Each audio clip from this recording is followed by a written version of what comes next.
Olá, amados de Deus. Vamos para mais uma lição da Escola Bíblica Dominical. Dessa vez, a lição 11, de 12 de setembro de 2021. Nós estamos estudando pela revista da CPAD, terceiro trimestre, dessa capa aqui, ó, a revista dos adultos. Então, nós estamos estudando hoje sobre o reinado de Ezequias.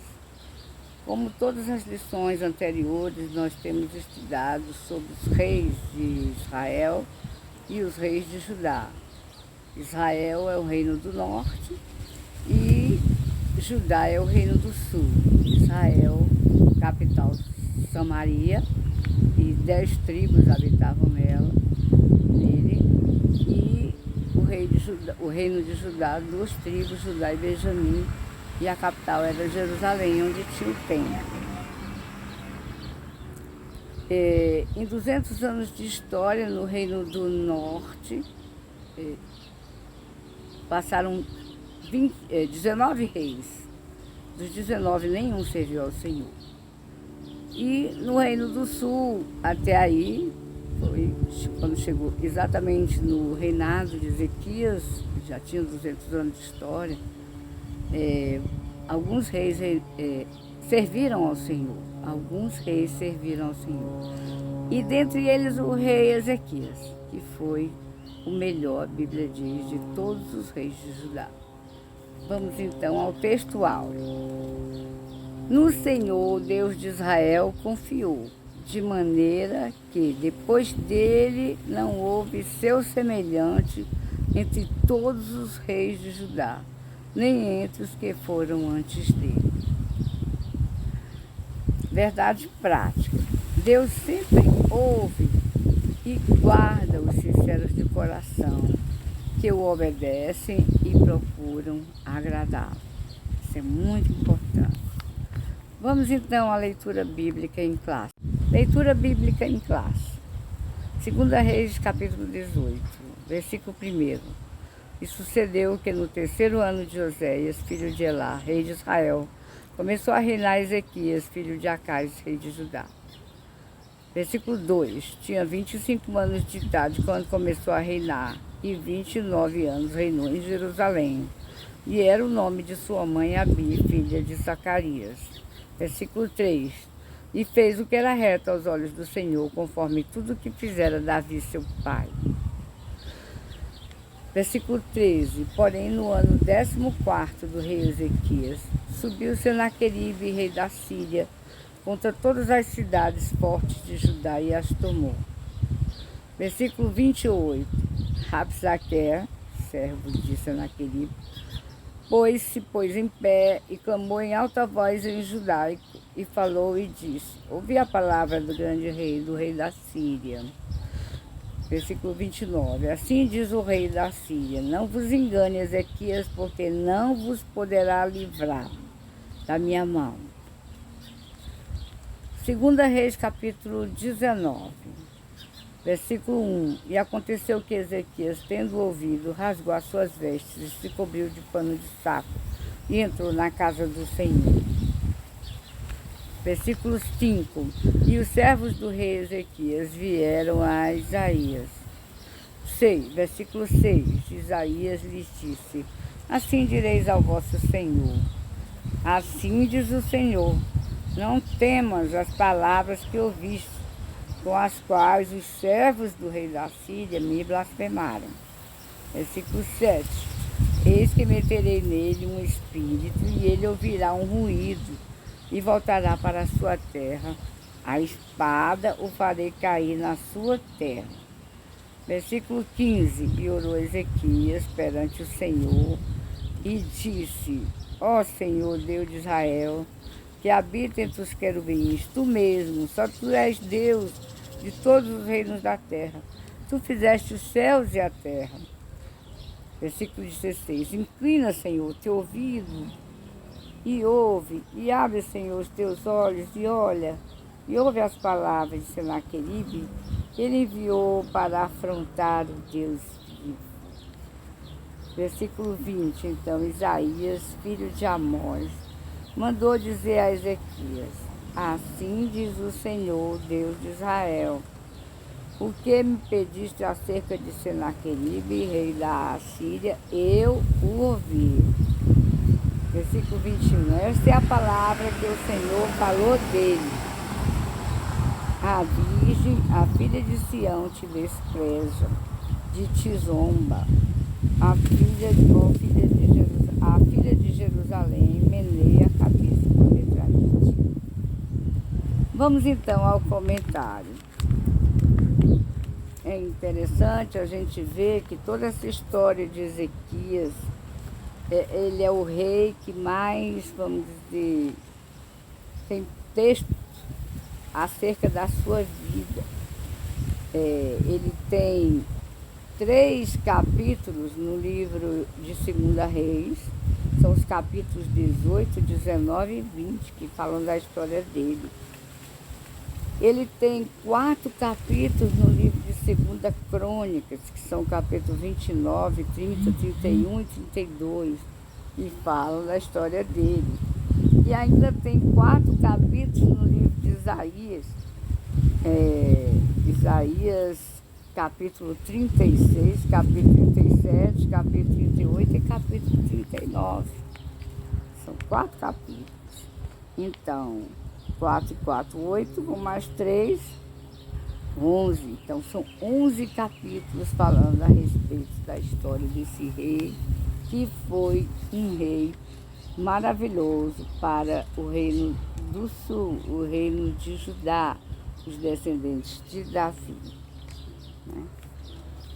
Mas como todos nós, ele teve as suas fragilidades já no fim da sua vida. Mas vamos para os comentários, né? O reinado de Ezequias foi um dos melhores de Judá. Seu governo foi reto, justo, honesto e agradável aos olhos do Senhor. Ele fez importantes reformas no culto e na adoração a Deus. Você imagine que o pai dele foi um ímpio, né?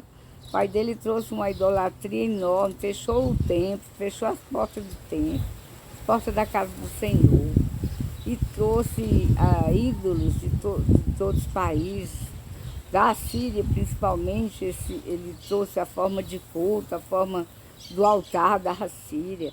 Então foi um homem que não andou nos caminhos do Senhor. É interessante a gente ver que o filho dele, um menino de 25 anos, foi totalmente diferente desde o começo. Por que será, né? É uma indagação que a gente faz. A gente vê que genética não é. Ensinamentos do pai dele ele não teve nenhum. Talvez da mãe, ou talvez dentro dele mesmo, né? Ele já veio com uma índole diferente. Ninguém sabe, é um mistério essa diferença. Só sei que a todos nós, né, é dado esses 2 caminhos. O livre-arbítrio. E como disse o Senhor para Caim, olha, o pecado sai à tua porta, cumpre a ti dominá-lo, né? E Ezequias foi um homem que vigiou, que orou a Deus. Ele era um homem de oração, ele era um homem que tinha temor de Deus. Então, ele tinha 25 anos só. No primeiro ano, até o 14º ano, ele trabalhou incessantemente para restaurar o reino do Senhor ali dentro de Judá. E ele fez. Ele restaurou a forma de culto, conforme Deus mandou através de Moisés. Ele trouxe a palavra, ele trouxe os levitas de volta aos seus cargos, os sacerdotes para os seus cargos, fez as festas conforme o Senhor mandou, sacrificou, fez os sacrifícios, holocaustos, ofertas, tudo conforme mandava a palavra do Senhor, do tempo de Moisés. E ele restaurou completamente a religiosidade correta, do jeito que o Senhor tinha mandado, através de Moisés. E ele fez o povo todo buscar o Senhor, ainda trouxe os remanescentezinhos pobres de Israel, do Reino do Norte, que estavam lá na cidade. Ele mandou apregoar quando ele foi fazer a Páscoa, que ele ajeitou tudo e foi fazer a Páscoa, ele foi fazer as festas, ele mandou convidar, né, o pessoal do Reino do Norte, que ainda tinha sobrado lá, que eram só os pobres, os misturados lá. Mas tinha ainda os filhos de alguns das tribos, e muitos zombaram dos que foram apregoar. Muitos riram, zombaram e não vieram, mas muitos vieram. E dos que vieram se ajuntaram ao povo para com muita alegria celebrarem ao Senhor. E saíram dali também já completamente diferentes, fazendo a obra do Senhor, tirando a idolatria por onde eles foram passando.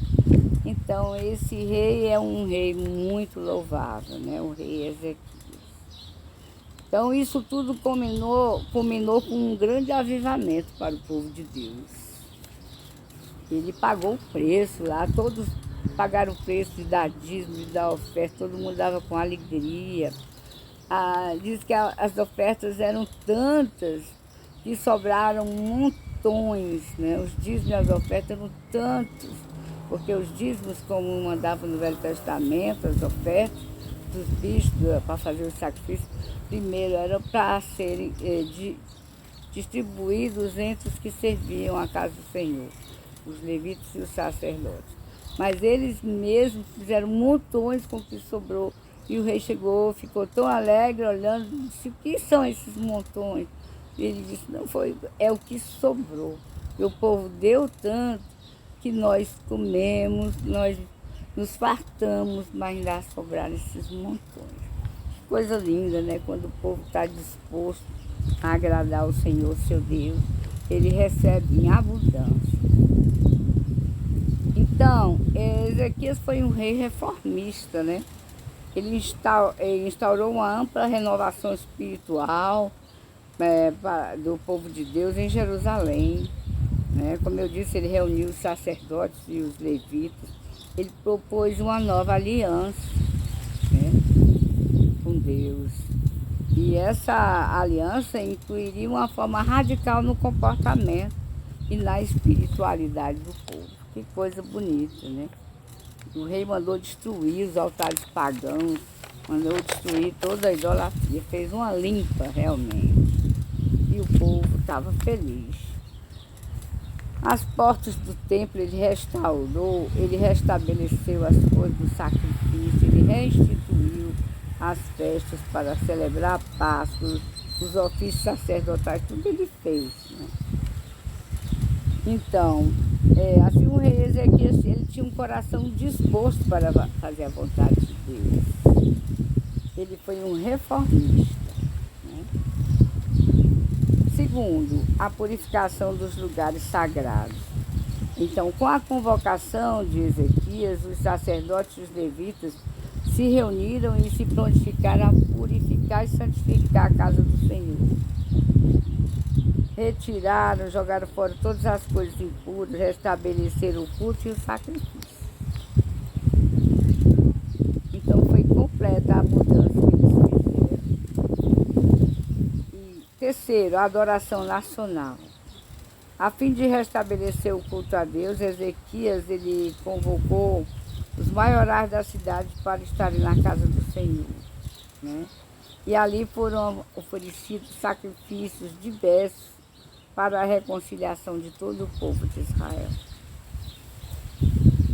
Todo mundo se prostrou diante do Senhor, né? Que cenário maravilhoso, uma nação inteira se prostrando e adorando aquele que é digno de toda honra, glória e louvor. Além de toda a reforma, Ezequias também mandou celebrar a festa da Páscoa, né? Que há muito tempo não se via em Israel, nem no tempo do Reino Unido, nem no tempo do Salomão já não tinha mais. Parece que não havia mais nos tempos do final, né? E depois, né, eles oraram pela cura e santificação do povo. A convocação do rei Ezequias ao povo para a santidade, a adoração e as amplas reformas espirituais ocasionou o quê? Um dos maiores avivamentos que já se viu no Antigo Testamento, né? Houve um impacto espiritual muito grande. Então, ainda hoje Deus levanta líderes, né, para fazer verdadeiras reformas espirituais. Graças a Deus por isso. As ameaças de Senaqueribe. O Império Assírio estava em franco crescimento, né? A Síria estava se tornando a maior potência do mundo. Eles já tinham ganho todos aqueles reinos ao redor, né? Eles eram como se fosse no Iraque hoje, saíram ganhando tudo ali, como fosse o Irã e todos aqueles outros países ao redor. Já era tudo deles, né? E eles já tinham conseguido ganhar dentro de Israel o reino de Israel, que era as 10 tribos, já tinham levado preso lá para eles, a maioria do povo, né? E essa cidade que ficou o povo ainda de Israel, das 10 tribos, só o povo pobre, era uma possessão deles, Samaria, né? E então ele começou a ameaçar o reino do sul, que era o reino de Ezequias, o reino de Judá, onde Ezequias era o rei. Então, o Império Assírio estava em franco crescimento, havia invadido essas nações todas, né? Inclusive Israel, que foi para o cativeiro. E agora Senaqueribe, rei da Síria, achava que podia fazer o mesmo com Judá. Só que ele não conseguiu, porque ele não contava com essa, né? Que o Deus de Judá não era como os deuses das outras terras que ele conseguiu. Porque para eles, os deuses, né, de cada terra, quando uma terra, um reino conseguia vencer o outro, é porque os deuses daquele reino eram mais fortes do que o do outro. Os reinos, os deuses para eles eram regionais. Então, o Deus daquela região era mais forte do que o dessa outra, por isso tinha vencido. E assim ele achava que o Deus de Judá, era também fraco como os outros deuses que ele tinha vencido. Inclusive porque ele tinha vencido Israel, mas Israel, coitado, já não tinha mais o Deus de Israel há muito tempo, né? Então, por isso que ele conseguiu vencer. Então, o que ele fez? Ele cercou, né? Cercou, ele procurou. Primeiro ele tomou muitas cidades, mas vamos ver para frente. Ele depois cercou a Jerusalém, né? Senaqueribe achar que poderia fazer o mesmo com Judá. Foi então que resolveu expedir seu poderoso exército para sitiar Jerusalém e ameaçar o rei Ezequias, né? Visto que ele havia se rebelado contra o governo assírio. Ezequias, a princípio, ele fez como todos os reis faziam, era de praxe. Quando um rei vinha insultar e que era mais poderoso, eles pagavam assim uma espécie de tributo para fazer a paz. E Ezequias já tinha feito isso, mas não resolveu. E aí ele se rebelou contra isso e mandou fechar os poços, não sei o quê, as águas, para quando esse povo chegasse para tomar o reino dele, não ter água por fora, né? E aí, realmente, o que foi que aconteceu? Senaqueribe ficou realmente muito irado e mandou esses servos dele, um exército, para afrontar lá e dizer, olha, vocês pensam que vocês vão se livrar da minha mão? Não vão não, porque nenhum Deus dessas nações conseguiu livrar o seu povo da minha mão. Não é agora que vai acontecer. O seu Deus também não vai conseguir livrar, né? Então, não adianta o seu rei, Ezequias, está dizendo aí em alto e bom tom, que a cidade dele não vai ser tomada por nós. Vai sim, ele está mentindo e ele sabe que nós vamos conseguir, porque Deus nenhum impediu que a gente ganhasse essas guerras. Só que ele não sabia que ele estava lidando só com o Todo-Poderoso. É uma ligeira diferença. E aí, resultado, o temor de Ezequias, né? Segundo, as ameaças dos assírios pasmaram Ezequias. A princípio ele teve muito medo, né? E o medo se espalhou por toda a corte de Judá. Até porque quando eles vieram dizer, olha que eles eram lá da Mesopotâmia, então eles falavam aramaico, eles não falavam hebraico. Mas aqui a gente vê que tanto as lideranças, né, os políticos, né, a liderança, os principais, vamos dizer, a realeza de cada um desses países, eles sabiam falar mais de uma língua. Eu acho que era a condição deles, era privilegiada, eles tinham que fazer isso para poder se reportar a países, aos outros países. E eles chegaram falando em hebraico, né?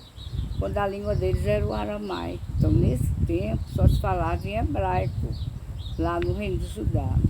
Então, o povão só entendia hebraico. E aí eles chegaram dizendo esses desaforos em hebraico. E aí os três que foram mandados, os três lideranças que foram mandados pelo rei Ezequias, disseram, oh, por favor, não fale em hebraico não, fale em aramaico que nós entendemos. Eles também eram liderança, eles entendiam, sabiam a língua do outro. E aí eles, não, você está pensando que nós viemos dizer aqui as coisas só para você e para o seu rei? Não, nós viemos dizer para todo mundo. Então, eles queriam intimidar o povo, para que o povo se tornasse fragilizado e perdesse a guerra, não é? Então, o segundo, o temor do rei Ezequias. As ameaças dos assírios pasmaram Ezequias. E o medo se espalhou por toda a corte de Judá, o que levou o rei a consultar o profeta Isaías. E a palavra dele foi de vitória para o povo de Deus. Aqui aprendemos que a obediência a Deus não é sinônimo da ausência de problemas e enfrentamentos. Então, no mundo tereis aflições, Jesus disse, mas tem de bom ânimo, eu venci o mundo. Então, quando a gente confia em Deus, quando a gente se entrega ao Senhor, a gente vence. Por mais difícil que esteja a situação, nós sempre temos vitória. Às vezes não é do jeito que a gente quer, nem do jeito que a gente pensa, mas é vitória. Entretanto, a mão poderosa do Altíssimo, ele nunca deixa o seu povo desamparado. Essa que é a verdade, né? Terceiro, a oração do rei e o livramento do Senhor. Esse rei era um rei de oração. A gente vê por várias vezes nesses 11 capítulos que eu citei, nesses livros, ele sempre orando, não é? Tem várias vezes orações dele. Então, a oração confiante de Ezequias, para intensificar ainda mais a sua estratégia do medo, o rei assírio levou cartas atrevidas, fora ele mandar aqueles 3, mais um exército para dizer aqueles desaforos, ele mandou as cartas dizendo as mesmas coisas. A mensagem exigia a rendição de Jerusalém, mas o rei de Judá apresentou essas cartas diante do Senhor. Onde é que ele foi? Para a casa do Senhor. Pegou a carta, botou aqui. Ó, Senhor, está aqui. É o que a gente deve fazer. Você tem um problema grande? Ó, Senhor, está aqui. Eu não sei como resolver. Senhor é meu rei, é meu Deus, é meu tudo. O Senhor sabe. Então, o que ele fez nessa oração? Ezequias agradeceu a Deus e declarou a sua soberania sobre tudo e sobre todos. E apresentando as afrontas de Senaqueribe, ele pediu ao Eterno que o livrasse daquele ímpio. Então, o objetivo principal nessa oração era pedir o livramento do Senhor. Mas uma coisa bem interessante que a gente vê aí é que ele, nessa oração, né, primeiro ele diz: Senhor Deus, Criador dos céus e da terra. A primeira coisa que você tem que ver no relacionamento com Deus, quando você estiver adorando, quando você estiver precisando, você saber, se lembrar, dizer, expressar que Ele é o Criador. Criador é tudo, Ele fez, né? Ele criou, Ele não precisava ter feito a gente para se relacionar conosco. Ele não precisava de nós, Ele é tudo, Ele sempre existiu, né? Ele é completo, Ele não precisa se completar em ninguém, mas Ele fez por amor, então Ele é o Criador. Só em ser Criador para mim é tudo, né? Então ele diz: Senhor, o Senhor que fez os céus e a terra. Ele primeiro reconhece como Criador. Segundo, o que é que diz aí? Que ele se apegou ao Senhor, né? Isso lá no capítulo 18, né? De 2 Reis. Ele se apegou ao Senhor. Isso é o quê? Isso é intimidade, né? Depois diz que ele perseverou em seguir ao Senhor. Isso é o quê? Perseverança, né? Perseverança é a mãe de todas as virtudes. Você diz: era tão crente, mas morreu incrédulo. Que adiantou, né? E depois diz que ele obedeceu. Ele obedecia em tudo. O que é isso? Obediência? Obediência é fé. Você não vai obedecer a uma pessoa que você não acredita. Obediência é fé. Então, eu acho muito lindo essa oração de Ezequias, né? Acho muito lindo. E ele conseguiu o seu objetivo. Ele orou fervorosamente.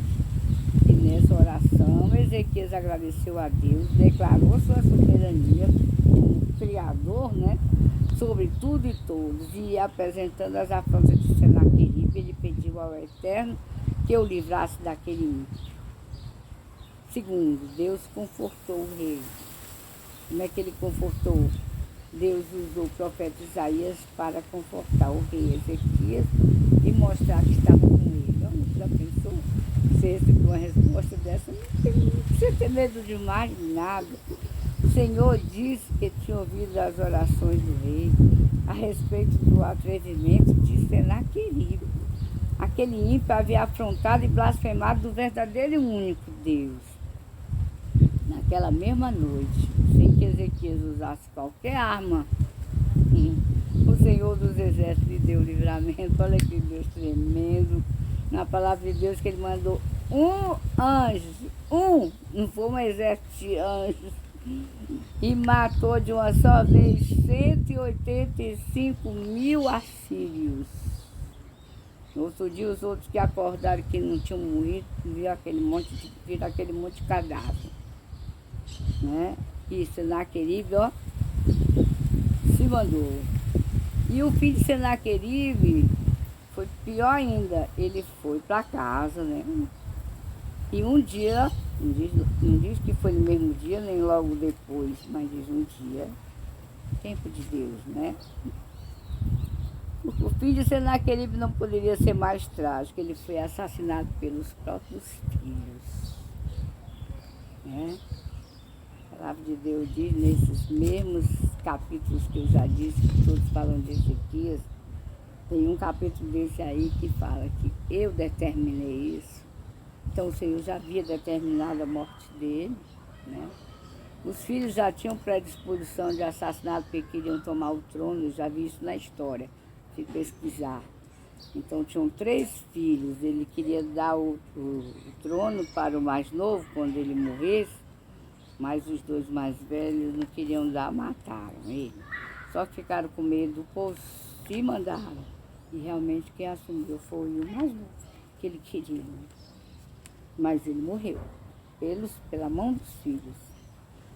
Então, a conclusão que nós chegamos, a lição que aprendemos nessa história é que ninguém pode afrontar e zombar do Todo-Poderoso e ficar impune. O reinado de Ezequias foi muito diferente da maioria dos reis de Judá, pois ele foi temente ao Senhor e confiou nele nos momentos mais difíceis do seu reinado. Deus sempre ouve os sinceros de coração que confiam nele, mesmo diante do medo e da insegurança. Ezequias ainda esteve para morrer depois de todas essas coisas. A Bíblia diz num desses capítulos aí que eu já citei, que ele se ensoberbeceu, né, com as vitórias. E Deus mandou o recado que ia levá-lo, né, do profeta Isaías. Mas ele orou novamente, o homem de oração entra em campo, né, e ele ora e pede a Deus para ficar vivo. Infelizmente ele ficou, porque não era vontade de Deus. Eu queria levar ele assim, enquanto ele estava bem. Mas foram os piores 15 anos, Deus acrescentou 15 anos, mas foram os piores 15 anos do reino dele, da vida dele. Ele poderia ter ido sem essa, né? Então, Deus sempre ouve os sinceros de coração que confiam nele, mesmo diante do medo e da insegurança. Que nós nos apeguemos a Deus, como se apegou Ezequias, de todo o nosso coração, com toda a nossa alma, com todas as nossas forças e com todo o nosso entendimento. Que Deus abençoe cada um.